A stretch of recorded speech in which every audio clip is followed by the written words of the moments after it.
I'm John Morgan of Morgan & Morgan. Why should you hire America's largest injury law firm for your case?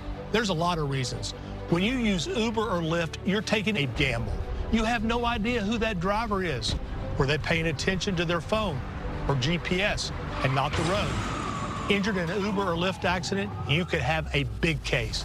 We became the largest injury law firm in the world for a reason. There's only one Morgan & Morgan. For the people.com. If you're dealing with missing teeth, dental pain, or frustration with dentures, let the experts trusted by experts help you. Dr. Sean doesn't just do full mouth dental implants. He teaches them to the world's top dentists. Over 200 doctors worldwide have trained under him, and more than 20,000 people trust him for their dream smile. Financing starting at $159 a month or 0% interest for 24 months.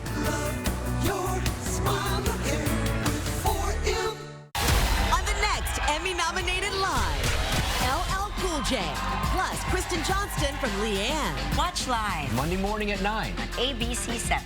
Dallas Raines, Southern California's weather leader. This is Eyewitness News with live breaking news. We continue to follow breaking news. A driver has been arrested in connection to a horrific crash that killed 4 people overnight. And we want to show you a live look at the scene on the 605 freeway in Norwalk. All southbound lanes are still shut down, and this has been the case since 1 o'clock this morning or so. The CHP says it was a chain reaction crash.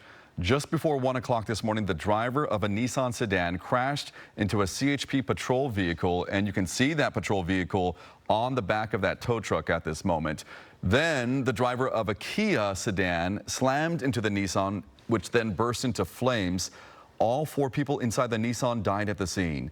The CHP says the driver of the Kia was under the influence of alcohol and will be booked on several felonies. The lanes are expected to be closed for about yet another hour. Good morning, everybody. I'm Tony Cabrera. And I'm Irene Cruz. I know we're dealing with a lot of news this weekend, but in the meantime, we're also checking in on our weather. We're expecting a few cooler days in the week ahead, Shayla. Yes, we have a nice cooling trend that's going to head our way as we go into the work week. We had all that monsoonal moisture in the mix yesterday. Most of it has moved out, but it is leaving behind a little bit of cloud cover. It also might feel a little humid, a little muggy where you're at to start off the morning. Burbank right now coming in upper 60s with those cloudy skies. And look at Malibu. It's hard to even tell what sky camera this is because it's just so cloudy along the coast. There's also a chance for drizzle. So if you're heading to the beach today, have the hat handy, but bring those sunglasses just in case, because you'll see some clearing as we head into the afternoon. All right, Beaumont coming in 74 degrees. Still a very widespread marine layer to start off the day. 68 in Santa Monica, upper 60s Redondo Beach. But look at the temperatures this afternoon. It is going to be really nice out there. LA, Orange County making it to the low 80s. Valleys, Inland Empire, just a tad warmer, mid to upper 80s for you, but still below average. Along the coast, you're in the 70s. Mountains, same story. And you'll notice we're not talking about thunderstorm potential today. High deserts, upper 90s, and low deserts also feeling a little bit like summer. 107 for you. So we do have a cooling trend come our way. I'll break down on what we're going to see this week. But for now, Tony and Irene, I'll send it back to you too. Okay, Shayla, thank you. This morning, the search continues for the man accused of shooting a driver who police say intentionally slammed into a crowd outside an East Hollywood nightclub. What the? Whoa! We first brought you this story as it was breaking yesterday morning. This was the scene after the driver injured at least 30 people. Police say it happened after the man was kicked out of the Vermont Hollywood. He drove up onto the sidewalk, hitting people there. Last night, the nightclub postponed its event out of respect for the victims. It was chaos, man. There were fire trucks everywhere, paramedics, police, and people running this way and that way. People bleeding out and stuff, and we're like, damn, like we're in disbelief because 20 seconds more, that would have been us. The driver, 29-year-old Fernando Ramirez, was then yanked from his car by the crowd, and as you can see, he was punched, kicked, and then shot. Ramirez has been arrested for assault with a deadly weapon. In East LA, a memorial is growing outside the Sheriff's Department's training facility in honor of the 3 deputies killed in an explosion there Friday. Sheriff Robert Luna describing the 3 men as the best of the best. The detectives were part of the Special Enforcement Bureau's arson explosives detail.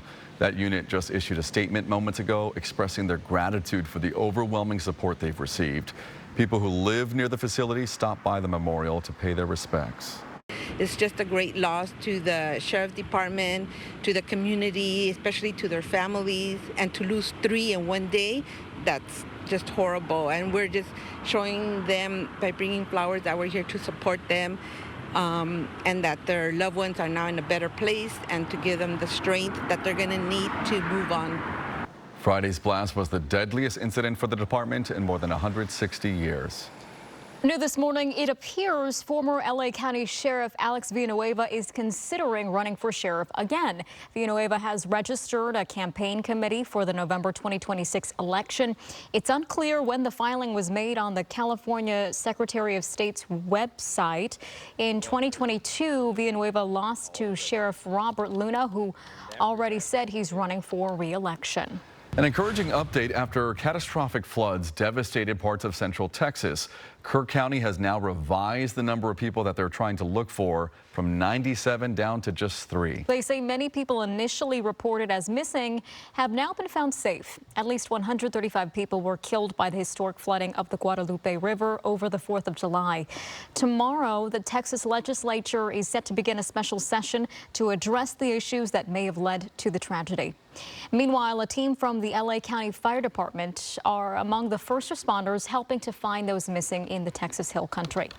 Fire Captains Selena Serrano, Michael Devine, and firefighter Jonathan Munguia have been providing support alongside K9 Prentice and K9 Clifford. These are new pictures of their work, which includes searching through murky waters and piles of mud and debris. The K9 teams have been in Texas for 11 days now. Happening now, a special walk run is underway at the Rose Bowl to help benefit those affected by the Palisades and Eaton fires. The LA Rams and United Way of Greater Los Angeles came together to host Walk United LA. The race kicked off about 9 a.m. and many runners have already crossed the finish line. This is new video as the young daughters of Rams quarterback Matthew Stafford were handing out medals to the runners there. Proceeds from today's event will benefit thousands of people by rebuilding the community, helping students through college resources, and securing affordable housing. It's a game changer in the world of video games. Roblox has added new technology to verify the age of the millions of kids who play. And as ABC's Becky Worley shows us, it could set a precedent for the whole industry when it comes to kids' safety online.